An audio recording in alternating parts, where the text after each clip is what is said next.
میں بولا قاری صاحب میں آپ کا بہت مشکور ہوں، اگر آپ میری مدد نہ کرتے تو نہ جانے میرے ساتھ کیا ہو جاتا۔ دراصل میں کراچی شہر سے ملحقہ ایک قصبے میں رہتا ہوں، 4 بہنوں کا اکلوتا بھائی ہوں۔ گھر کے حالات بہت ہی زیادہ خراب ہو گئے تھے، اسی لیے نقل مکانی کرنی پڑی۔ یہاں رزق کی تلاش میں مارا مارا پھر رہا ہوں۔ 1 ہفتہ قبل یہاں آیا تھا، ساتھ جو پیسے لایا تھا وہ بھی ختم ہو گئے ہیں، مگر ابھی تک مجھے کوئی کام نہیں ملا۔ بھوک سے میرا سر چکرا رہا تھا، نہ جانے کب چکرایا اور میں گر گیا۔ رفیق صاحب بولے بیٹا تم بیٹھو، میں تمہارے لیے کھانے پینے کا بندوبست کرتا ہوں۔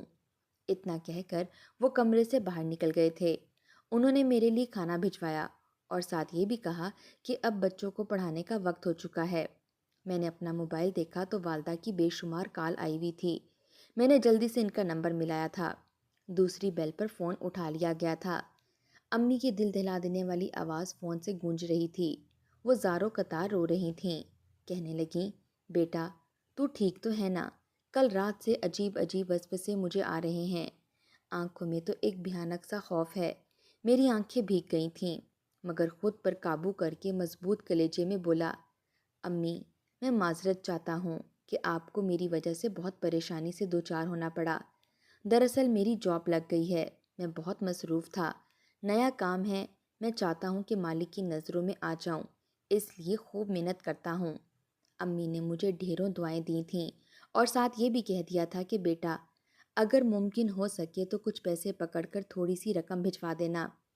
اب تو دکاندار ادھار دینا بھی بند کر چکے ہیں۔ میں نے ان کو یقین دہانی کرائی تھی کہ بہت جلد کوئی نہ کوئی انتظام کر لوں گا۔ فون بند ہوا تو میں سوچنے لگا کہ مجھے آگے کیا کرنا ہے، گھر والوں کو کہاں سے پیسے بھیجوں گا۔ میرا دل کمرے میں بیٹھ بیٹھ کر گھبرانے لگا تھا۔ میں نظریں جھکا کر باہر نکل آیا تھا تاکہ گھر سے باہر نکل کر تازہ ہوا میں سانس لے سکوں۔ میں کمرے سے باہر نکلا تو مجھے پتا چلا کہ مجھے تو چھت والا کمرہ دے دیا گیا تھا۔ میں نے تازہ ہوا میں لمبے لمبے سانس بھرے تھے، پھر جلد بلند آواز سے بولا کہ السلام علیکم، میں نیچے جانا چاہتا ہوں، پردہ کر لیجیے گا۔ یہ تو شکر ہے کہ میری ملاقات قاری صاحب سے ہو گئی تھی اور مجھے اس بات کا علم تھا کہ ان کا گھر پردے کا قائل ہے، نہیں تو نہ جانے کون سی گستاخی مجھ سے سرزد ہو جاتی۔ نیچے سے آواز آئی کہ آ جاؤ بیٹا۔ میں جلدی سے صحن عبور کرنے لگا تو مجھے مولوی صاحب کی اہلیہ نے آواز دے کر روک لیا تھا۔ وہ کہنے لگی بیٹا اب تمہاری طبیعت کیسی ہے؟ میں بولا آنٹی میں پہلے سے بہت بہتر محسوس کر رہا ہوں۔ میری بات سن کر وہ مسکرائیں اور کہنے لگیں میں بھی اس مدرسے میں بچیوں کو پڑھاتی ہوں، سب مجھے استانی جی کہتے ہیں، تم بھی انگریزی کا لفظ آنٹی چھوڑ دو اور پیار سے اور ادب سے یہ لفظ اپنا لو۔ میں مسکرا دیا تھا اور بولا جی استانی جی۔ اتنا کہہ کر میں باہر آ گیا تھا۔ میں اپنی رہائش اور کام کے سلسلے میں بہت زیادہ پریشان تھا، کچھ سمجھ نہیں آ رہا تھا، اس لیے مسجد میں چلا گیا۔ نماز تو ہو چکی تھی، وہاں کچھ لوگ رفیق صاحب کے ارد گرد بیٹھے ہوئے تھے، میں بھی ادھر بیٹھ گیا۔ سب لوگ اپنے اپنے مسئلے بیان کر رہے تھے، تب میں بھی بول پڑا قاری صاحب دعا کریں میری نوکری لگ جائے۔ تب قاری صاحب سامنے بیٹھے مرد کی طرف دیکھتے ہوئے کہنے لگے جمشید میاں ابھی تھوڑی دیر پہلے آپ تذکرہ کر رہے تھے کہ آپ کو دکان چلانے کے لیے کوئی لڑکا چاہیے، تو میں آپ کو یہ لڑکا دیتا ہوں، اس کا نام اسجد ہے، میری ذمہ داری پر اسے آپ اپنے پاس کام دے دیں۔ قاری صاحب آپ نے کہا ویسا ہی ہوگا۔ پھر جمشید صاحب نے مجھے اشارہ کیا اور مسجد سے باہر لے گئے، کہنے لگے میں تمہیں 1 مہینے کا 18,000 روپیہ دوں گا، بولو منظور ہے کیا؟ میں جلدی سے بولا جی جی مجھے منظور ہے۔ وہ کہنے لگے چلو کل سے کام پر آ جانا۔ میں بہت زیادہ خوش ہو گیا تھا، میرے لیے 18,000 خزانے سے کم نہیں تھے۔ خیر سے کام کا مسئلہ تو حل ہو گیا تھا۔ میں ایک بار پھر قاری صاحب کے گھر آ گیا تھا۔ شام میں وہ میرے پاس آئے تھے۔ میں بولا قاری صاحب آپ نے مجھ پر بہت بڑا احسان کیا ہے، میں دل لگا کر کام کروں گا، بس آپ سے اتنی عرض ہے آپ نے میری جاب کا مسئلہ تو حل کر دیا، اب آپ پلیز میری رہائش کا بھی کوئی انتظام کر دیں۔ وہ بولے کیا یہ رہائش پوری ہے؟ میں بہت زیادہ حیران ہو گیا۔ میں بولا یہ تو آپ کا گھر ہے۔ وہ بولے بیٹا میں بھی مدرسے کی جگہ پر رہتا ہوں اور تم بھی میرے ساتھ رہ سکتے ہو، میں تم پر اس لیے اعتبار کر رہا ہوں کہ تمہاری خود کی 4 بہنیں ہیں، ان کا خیال تمہیں کبھی بھی اخلاقیات سے گرنے نہیں دے گا۔ میں نے جلدی سے قاری صاحب کے ہاتھ چوم لیے تھے، انہوں نے میرا ساتھ اس طرح سے دیا تھا جیسے کوئی اپنا بھی نہیں دیتا۔ مجھ پر ان کا بہت بڑا قرض چڑھ گیا تھا، اب ہر صبح ان کی بیٹی برقع پہن کر مجھے کھانا دینے آ جایا کرتی تھی۔ میں تو اس کی طرف آنکھ اٹھا کر بھی نہیں دیکھتا تھا، پھر کام پر چلا جاتا۔ جمشید صاحب مجھے دوپہر کا کھانا دکان میں ہی کھلایا کرتے تھے۔ رات کا کھانا پھر سے مجھے قاری صاحب کی بیٹی دے جایا کرتی تھی۔ مجھے معلوم ہو چکا تھا کہ وہ بہت ہی باتونی لڑکی ہے، ہر وقت بس اپنی والدہ کا سر کھاتی رہتی ہے۔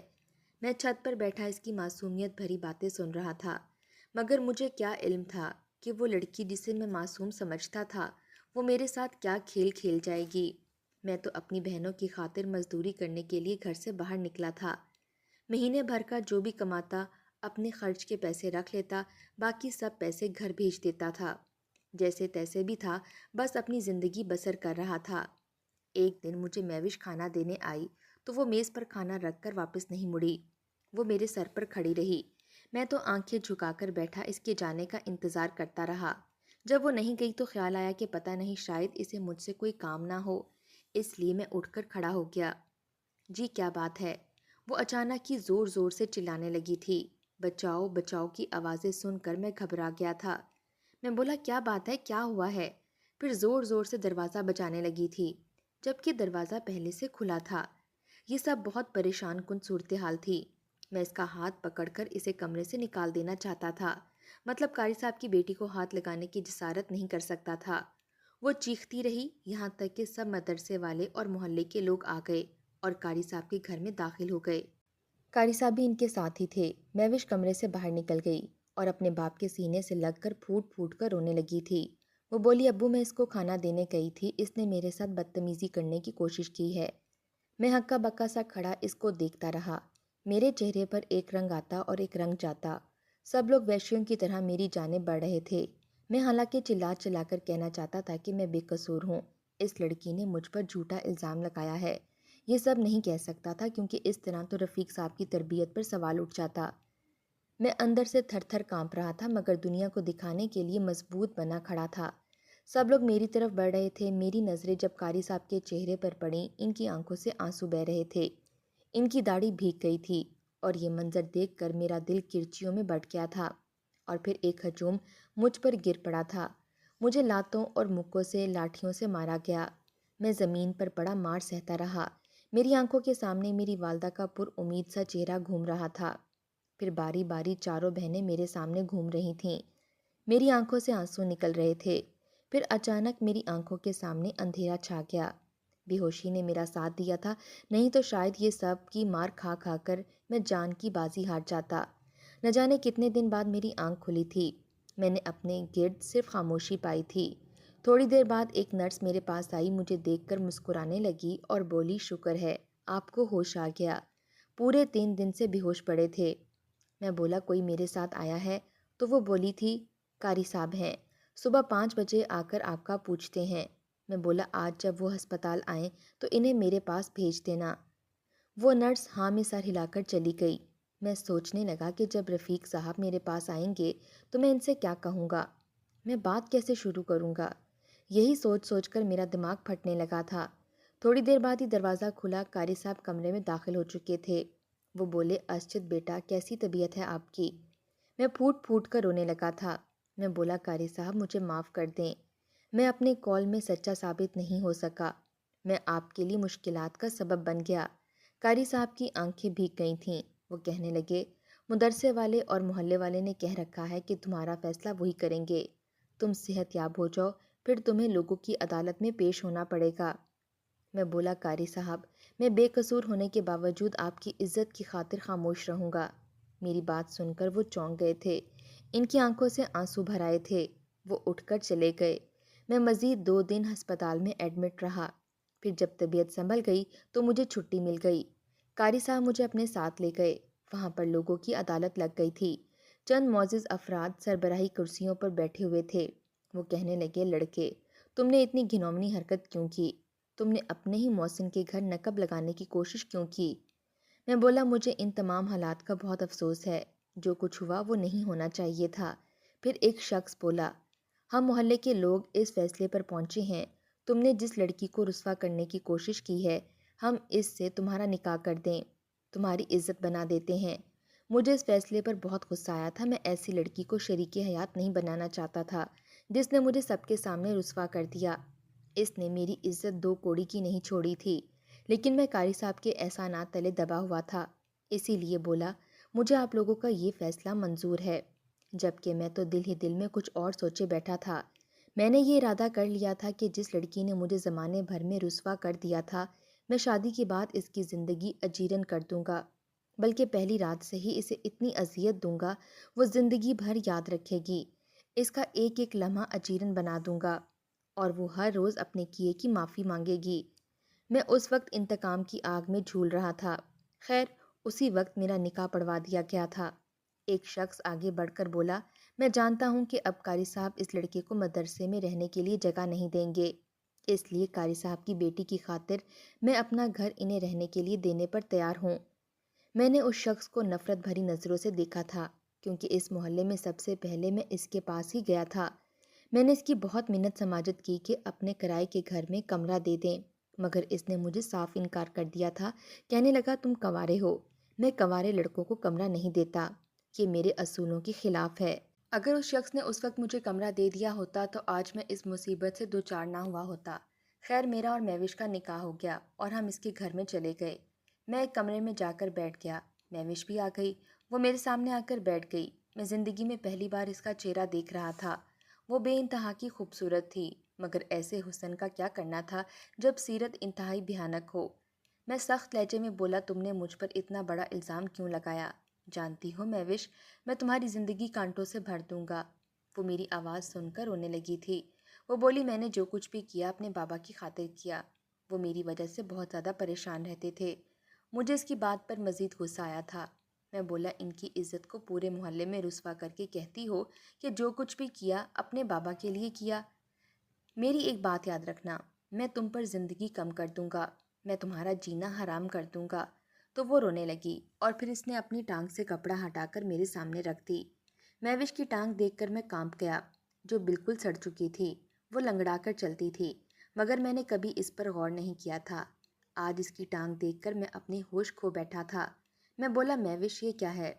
مہوش روتے ہوئے بولی، اسجد، میں نہیں جانتی یہ سب کیا ہے۔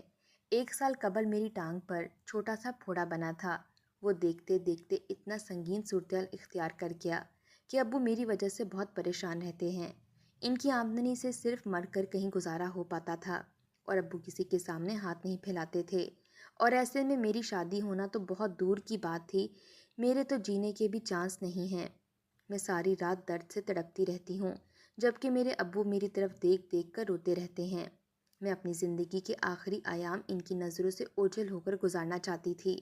میرے پاس اور کوئی صورت نہیں تھی، بس یہی ایک راستہ بچا تھا، اس لیے میں نادان بے وقوف لڑکی یہ سب کر بیٹھی۔ خدارا مجھے معاف کر دیں، ایک مرتے انسان کی آپ سے التجا ہے۔ میں مہوش کی تکلیف دیکھ کر رونے لگا تھا۔ میں نے سوچ لیا تھا کہ اپنی حیثیت کے مطابق اس کا علاج کروا کر رہوں گا، اس لیے میں قاری صاحب کی اجازت لے کر ان کی بیٹی کو لے کر اسلام آباد کے لیے روانہ ہو گیا۔ جاتے جاتے مولوی صاحب نے اپنی بیٹی کے علاج کے لیے مجھے تھوڑی سی رقم بھی دینی چاہی تھی، جو انہیں ایک لڑکے کو حفظ قرآن بنانے پر تحفے میں ملی تھی۔ میں یہ نہیں لینا چاہتا تھا، مگر مجبور تھا، میں خود خالی ہاتھ تھا۔ میں اسلام آباد پہنچا تو پتہ چلا کہ 1 ہفتہ قبل ہی امریکہ سے ایک بہت بڑا ڈاکٹر آیا ہے۔ میں نے اسی سے مہوش کا علاج کروایا۔ اس نے امید دکھائی تو پھر مہوش کا باقاعدہ علاج شروع ہو گیا۔ اس کے علاج سے وہ بہت بہتر ہو گئی۔ اس دوران میں ہاتھ پر ہاتھ رکھ کر نہیں بیٹھا ہوا تھا، میں نے قاری صاحب کے دیے پیسوں کو سرمایہ کاری میں لگا دیا تھا، جس میں اللہ تعالیٰ نے بہت برکت پیدا کر دی۔ میں نے بہت محنت کی تھی، جس کا مجھے صلہ مل گیا تھا۔ میری بیوی ٹھیک ہو گئی تھی، میرے گھر کے حالات بہت بہتر ہو گئے تھے، میری ایک بہن کا رشتہ بھی طے ہو گیا تھا۔ اللہ تعالیٰ نے مجھے بہت زیادہ نوازا تھا۔ شاید اس کے پیچھے یہی وجہ تھی کہ میں نے قاری صاحب کی بیٹی کو لے کر لوگوں کے سامنے رسوا نہیں کیا تھا، ساری بدنامی اپنے سر لے لی تھی۔ شاید اسی کا مجھے اجر مل گیا تھا۔ آج اس بات کو کئی سال گزر گئے ہیں اور میں اپنی بیوی مہوش کے ساتھ خوشگوار زندگی گزار رہا ہوں۔